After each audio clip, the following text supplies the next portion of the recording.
もしやコスモでは。 Cosmo needs me free. Cosmo AP Luxury Sports.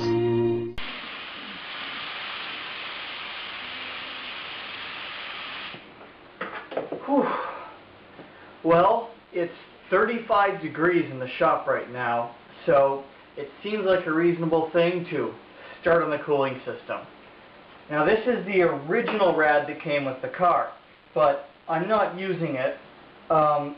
It already leaks, it's been repaired at some point, and it's much too small. So what I'm installing is this wonderful 3-inch thick dual-core aluminum rad. I will, however, likely use this oil cooler, so we'll pull it off the rad assembly for now and then toss it aside.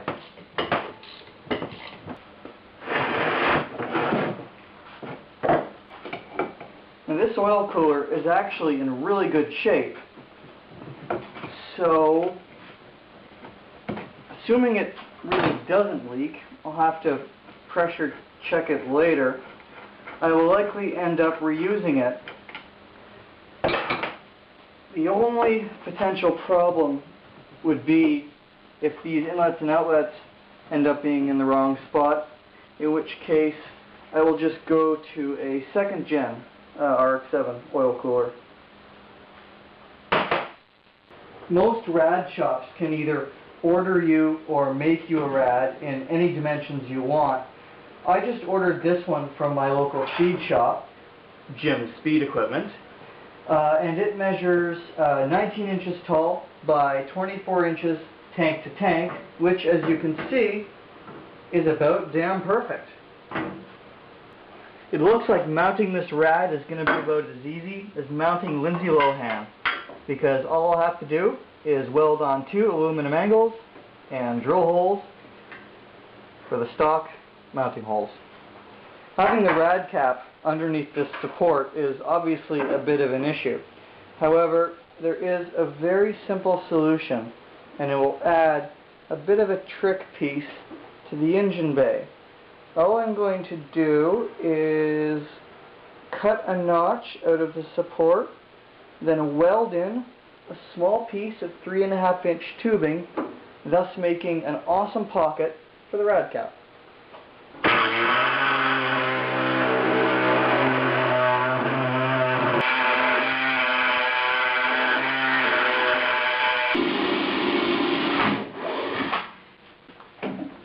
Well, what I failed to take into account was that a bunch of this structure here is spot welded via a flange to this area that I'm cutting out. So I got to drill the spot welds and figure out what to do about this stuff after I have this area cut out.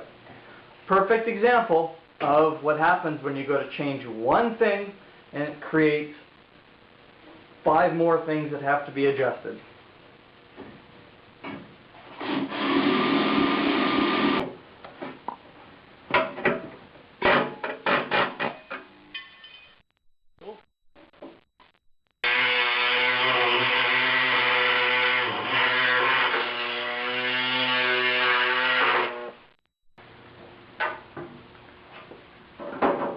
That'll work, and it looks like about 1.5 centimeters.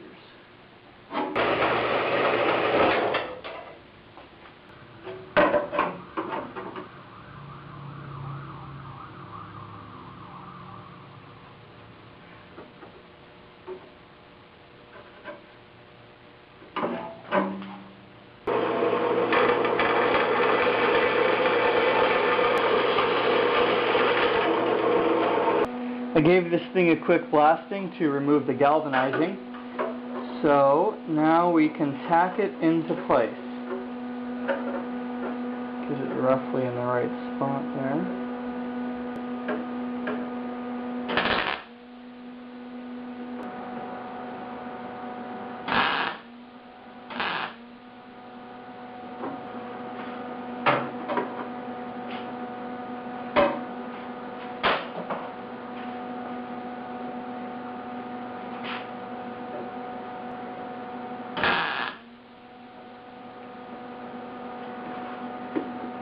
Okay, that's basically where it needs to go. A few more tacks and a little bit of tweaking, then it can be finished welded.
Not bad at all. For a moment I was concerned that the rad cap wouldn't clear the hood. So I put the hood back on and am happy to find out that, yes indeed, there's plenty of room. Now the actual rad brackets are going to be very easy.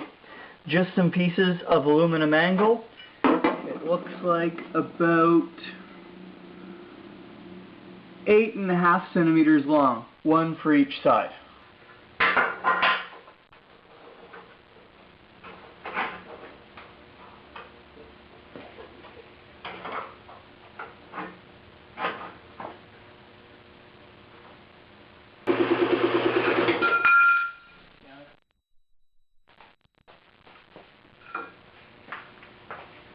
One of the things I'm going to do before I start welding these brackets on is put some bits of 1/8 inch metal between the rad and the front of the core support, because I don't want it resting directly on the front of the car, just because I can see that causing a rattle or an interference problem after I paint everything and add extra thickness.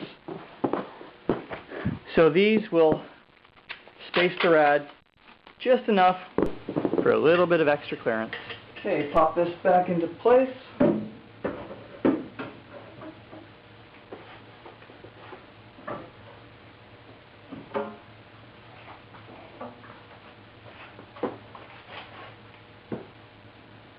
That's centered.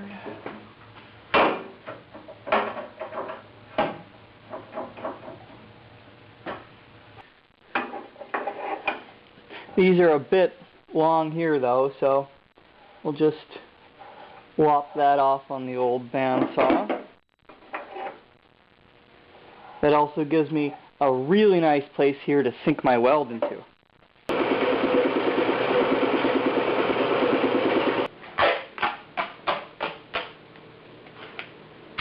Now, one of the annoying things about working with aluminum is that, oddly enough, none of the welding stores that I visit sell aluminum magnets. So, pretty damn difficult to hold this stuff in place when you're one person tack welding it at a weird angle like I am now. So hopefully this duct tape will do the job long enough.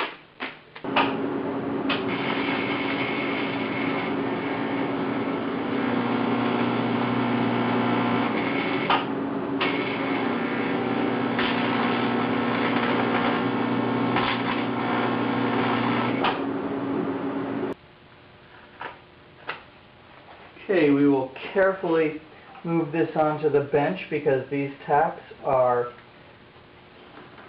really weak. Get a few more tacks on here once on the bench, and then finish welding. Whoops.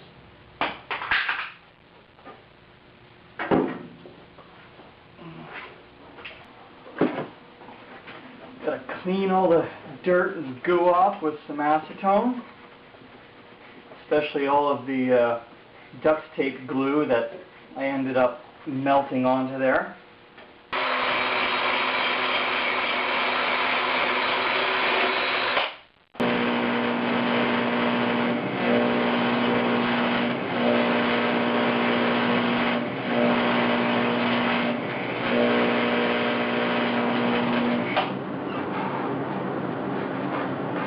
Longer.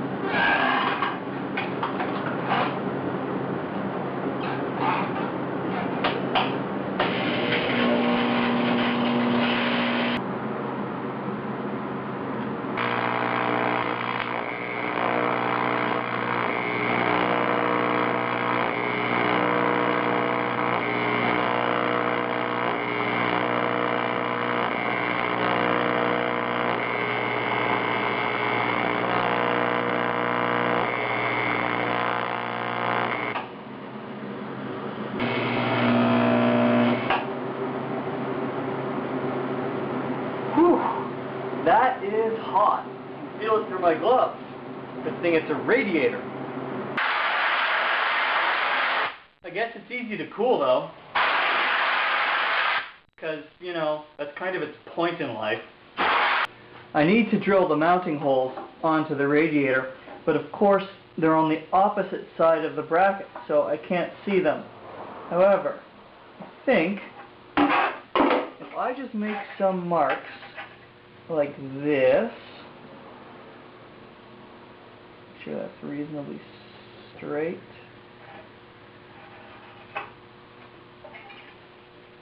I can then put the rad in place and then transfer the marks.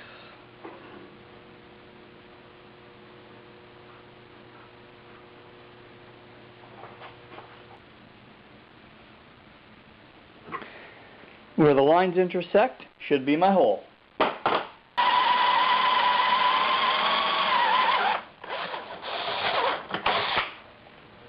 Okay, the moment of truth arrives.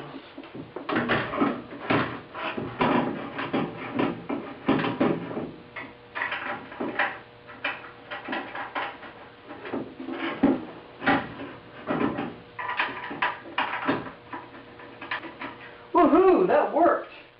The rad is now self-supporting. Because the bottom brackets are almost exactly the same as the top brackets, I'll take care of those off camera because I think you get the idea about what I'm doing. And the two bottom brackets are now complete and welded in place. So we'll put this thing back in the car and hope it still fits.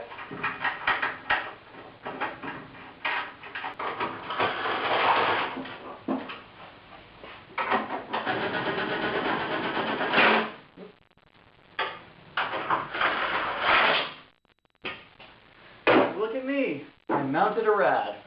Like I said earlier, you change one thing, perhaps by adding a turbo, and you find that the stock water neck ain't gonna work. So I thought a second gen RX-7 neck would fit. Nope, not very well either. So I think what I'm going to do is modify the original Cosmo water neck by cutting on an angle and welding in a spacer so that it points towards the rad, and then I will do the same to the rad so it points towards the neck. Before I do anything though, I'm going to blast it clean.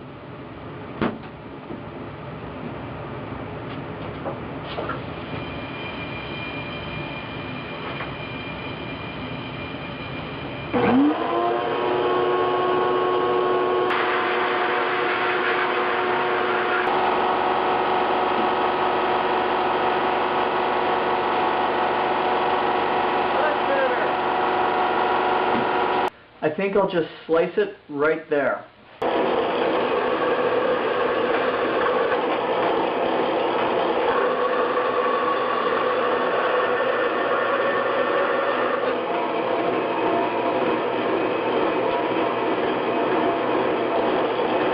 Ugh. Shouldn't have done that freehand.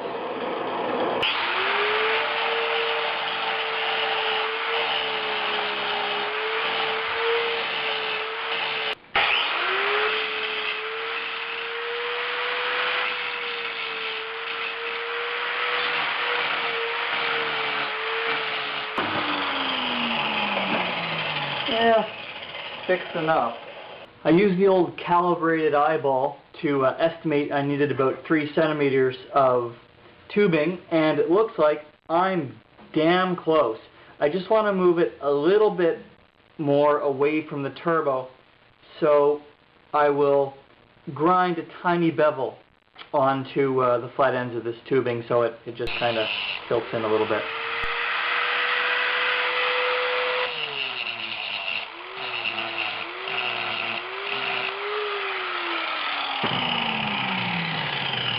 Hot!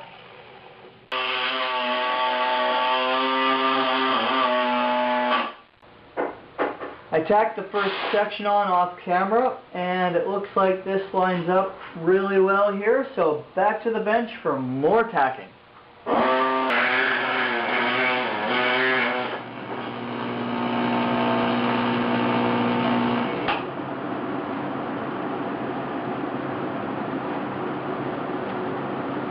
Well, for nasty, dirty cast, that actually welds pretty well. Now this thing fits, so it's, I guess, time to weld up.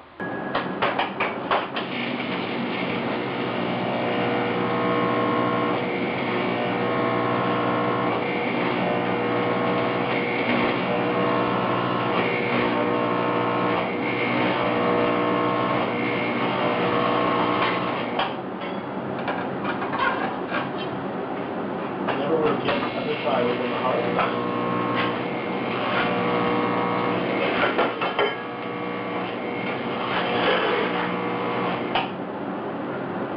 Hard and then there's hard.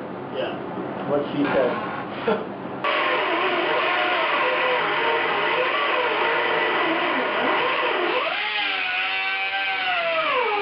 Well, it turns out that I don't actually have to curve this because the tubing can naturally curve enough to take up the slack. So all I'll need to do is cut it to length.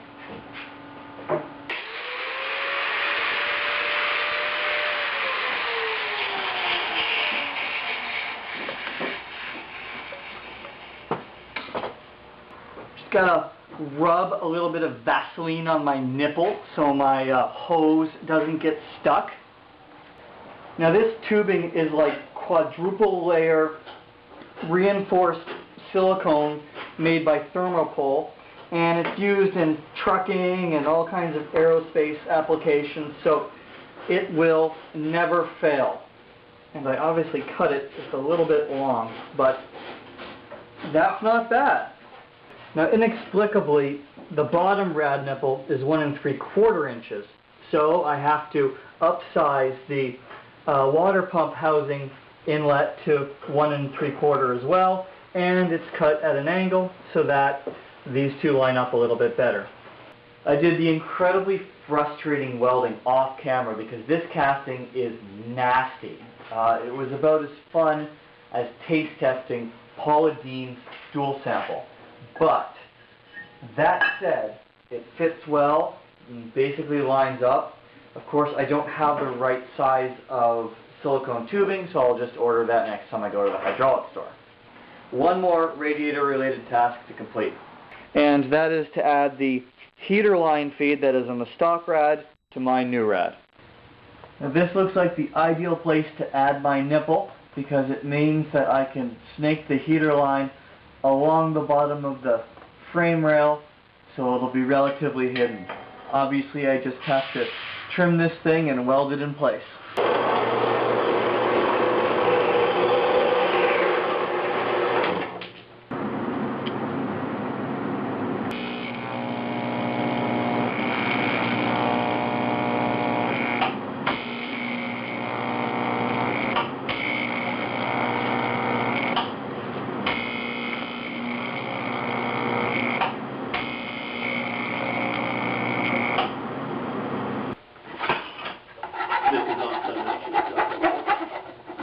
Sorry, what did you just say? That's what she said.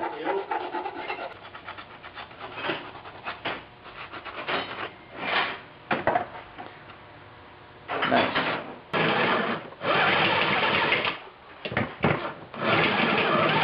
Well, I've either just ruined a perfectly good rad or I've drilled a hole in it for a heater takeoff. Possibly both. Acceptable.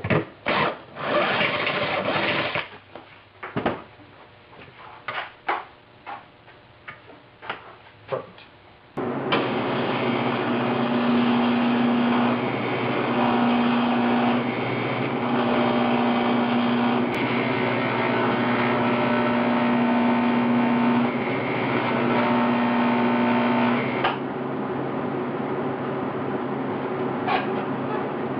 Okay, we have nipple.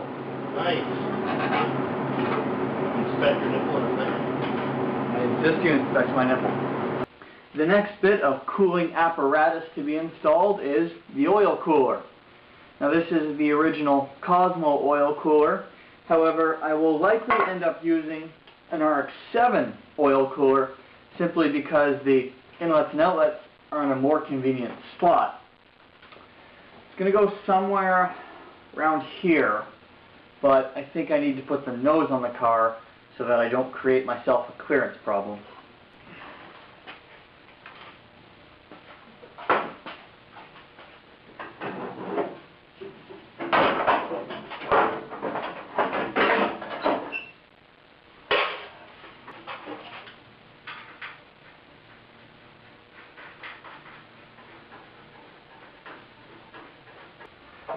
Okay, in this lower valence panel,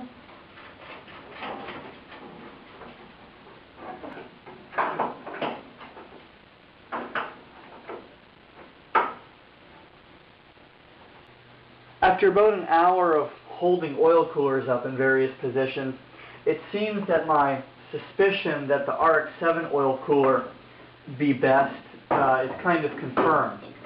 This is a Cosmo oil cooler, and well, it would be reasonably easy to mount.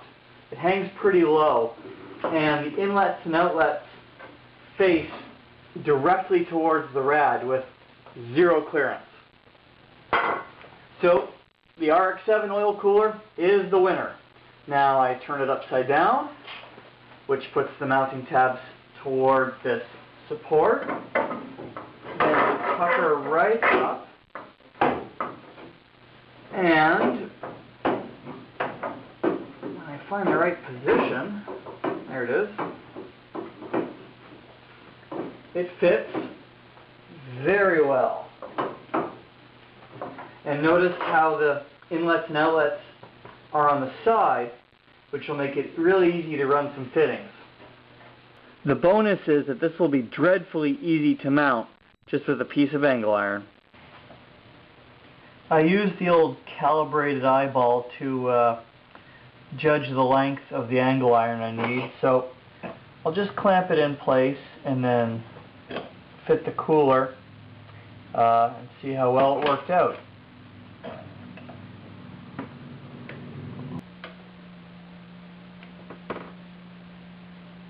Okay, that actually looks to be about right, so I think I can safely drill some holes in these brackets.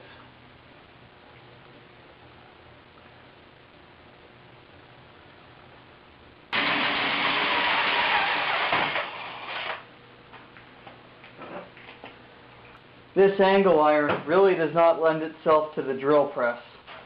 Shame. Now this might be the time that some people are wondering, what's up with the oil cooler? And does my car have an oil cooler? Well, the thing about the rotary is the only way to cool the inside of the rotors is with an oil spray, and the only way to cool the oil spray is with an oil cooler. So on the Mazda rotaries, the oil cooler actually does about 30% of engine cooling.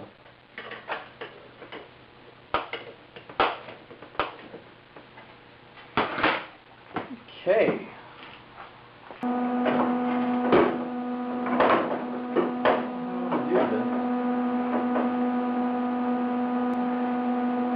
Okay, well, let's see how badly I can mess this up.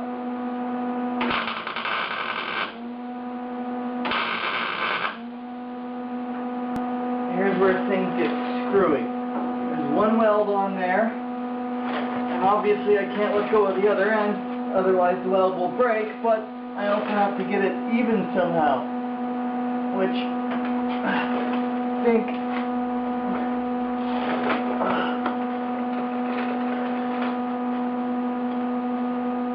about here.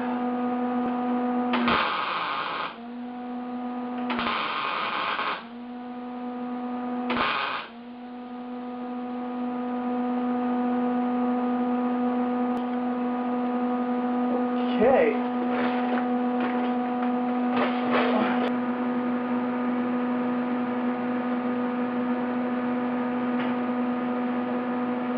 Actually, really not too bad.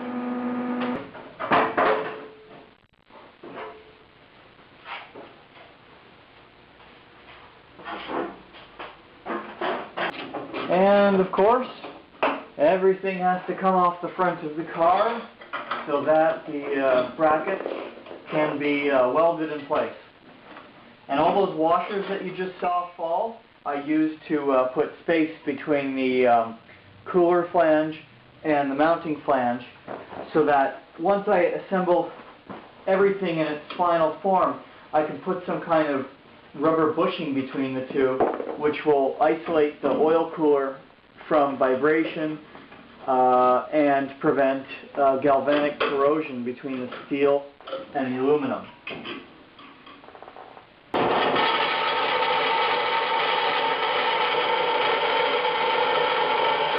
And this little piece just takes up this empty space.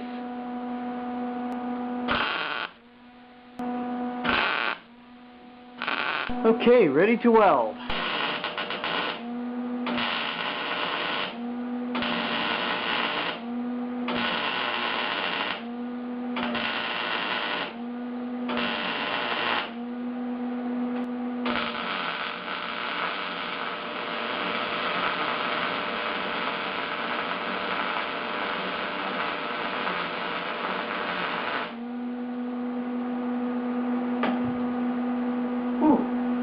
That ain't going anywhere.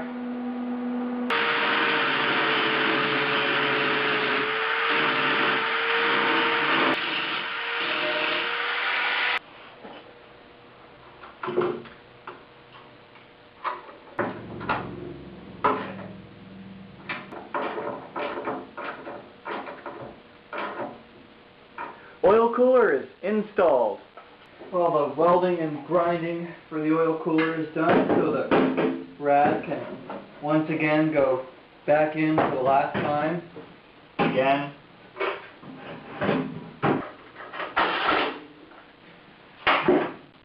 Okay, next up, cooling fans.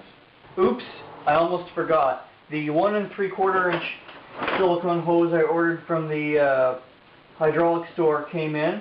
So I think that I should probably put that on before I start messing with the fan, so I don't create a clearance problem. Not a bad cut.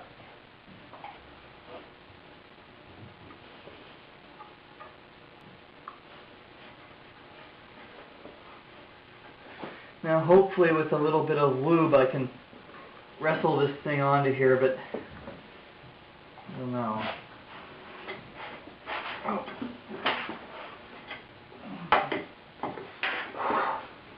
Holy crap.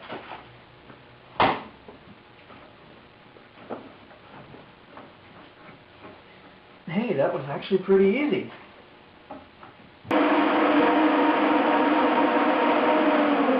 Okay, well the final component of the cooling system are of course the cooling fans. Now this wonderful dual fan and shroud assembly is made by Durali, and believe it or not, flows an impressive 3,700 CFM. It's 22 inches by 19, which is the correct height for my rad, but just a little bit wide. So I'm going to have to notch here and here to fit around the coolant pipes. Just need to mark where I'm going to hack this beautiful fan shroud to pieces. And bring her over to the bench and cut. There it is.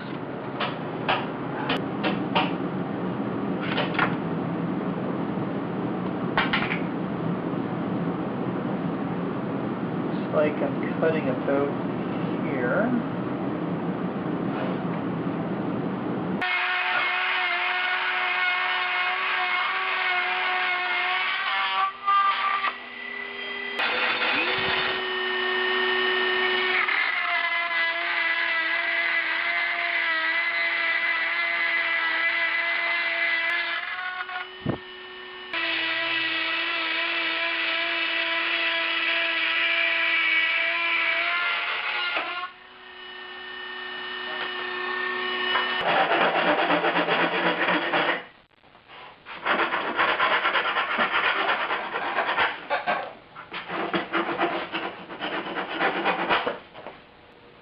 Now after that trimming and a few off-camera back and forths from the Rad, it seems to fit reasonably well.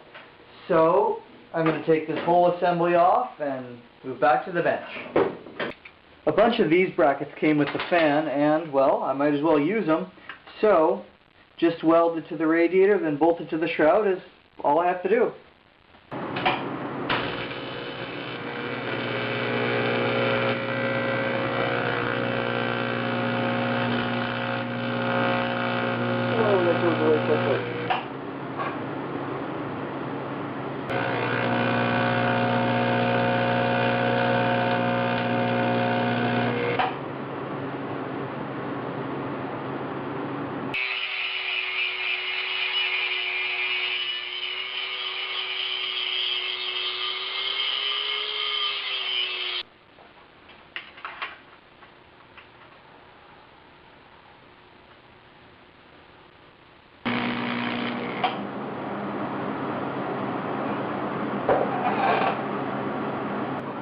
All the brackets are tacked, so I'm just doing the final welding. And let me tell you, this is a pain in the butt. These brackets are very thin and liquefy very easily. So it's pretty difficult to get a decent weld between the thicker Rad and the smaller bracket.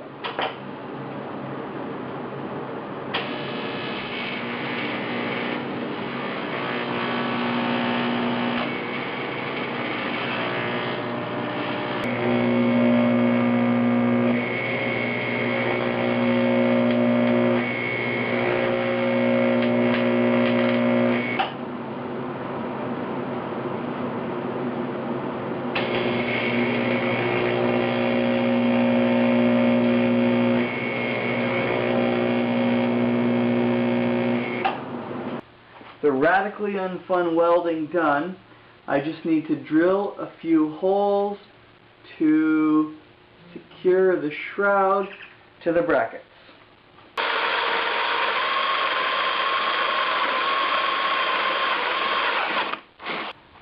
The shroud is actually about ½ an inch longer than the Rad, so what I'm going to do is cut a length of this aluminum angle and just bolt it to the bottom to take up that slack.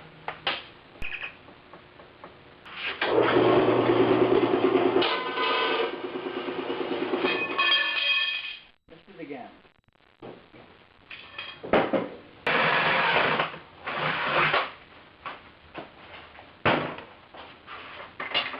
Now I'm just using some tiny M6 bolts and nuts to secure this, and what I'll do is Loctite these in when I do the final assembly, just because it's never going to come out, and it should hold it reasonably securely. There we go. Now each one of these brackets comes with 2 bolt holes, and with 4 brackets, that's 8 bolts, 16 washers, 8 nuts. And yeah, that's a ton of hardware just to hold on a fan shroud, but it would honestly look a little bit weird if some of the holes were empty. So, like I try to do on a typical first date, I'm going to fill up all the holes. Just going to be a lot of awkward twisting of the fingers and trying to worm my hands into the tight places here. Again, kind of like a first date. Honestly, with a long socket extension, really not nearly as awkward as I thought it would be to tighten these up. And the last step, of course, before putting this whole thing back on the car as an assembly, is to reinstall the fans on the shroud. Now this was a pretty awesome and complete kit from Durali, and they did include a rubber seal which goes all along the outside of the shroud. But for now I'm not installing it because it looks to be a bit of a fiddly job, and there's no point installing it now, only to have to face the possible prospect of removing it again later due to some change that has to be made.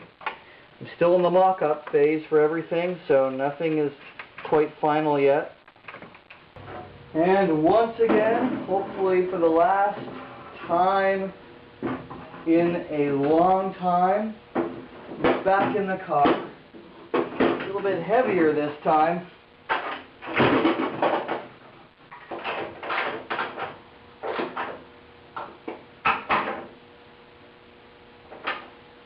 The absolute last step is to simply wire the fans, and it's just a positive and negative. To keep the wires kind of neat, I'm going to just tuck them around the fans, and then for now they'll just be kind of loose, and then when I loom up all the harnesses, I will wrap them nicely in some wrap and tape. Just like the rest of the engine bay wiring, I'm using weather pack connectors to connect these fans. And in an operation you've seen me perform about a zillion times in episode 24. Installing them is just a matter of stripping the wire, then crimping on the terminal,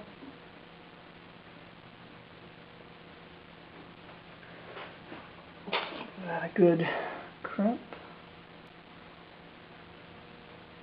sliding on and crimping the gasket,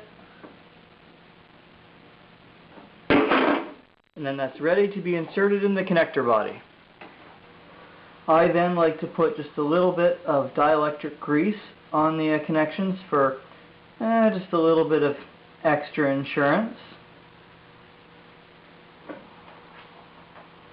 And then the plug body can be inserted over the pins. Make sure everything's tight. Close the little latch. And I've already done the other side on the bench, so we'll plug that together, and that's basically that. Now, as you recall, in episode 24 when I installed the Megasquirt MS3 Pro, I also ran all the wiring and relays for the fans as well. So the extent of my wiring now is just to connect it all up. And just solder it into place. Of course, don't forget the flux remover to remove all that nasty corrosive flux from the solder joint. We wouldn't want years from now the wiring to start corroding from the inside out. And seal it up with double-walled, adhesive-lined, heat-shrink tubing.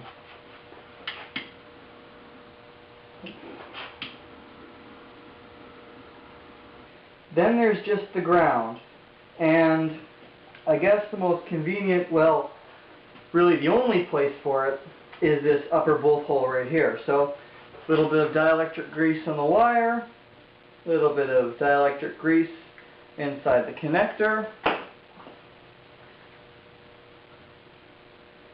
pop it on,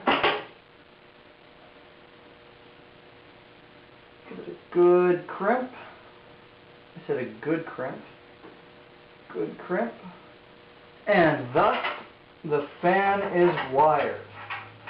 So, all I have to do is, off camera, perform the exact same specs on the other fan. And then we're done. Now, since the second fan wiring was exactly the same as the first, I did it off camera. And you can see how the wires snake right up this little channel here. So, I've powered up the MS3 Pro. Let's give the suckers a try. Turning on fan 1.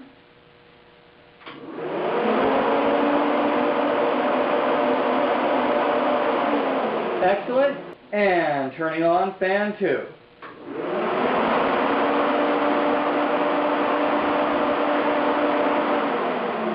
Perfect. Now my test battery actually doesn't have enough juice to run them both at the same time. But let me tell you, they really, really blow. Well, I guess that's it. I don't know what else we have to do in the cooling, so I guess this episode is over. What's next? Again, I don't know. I can go about 15 different directions, so I guess you'll just have to keep watching and wait and see.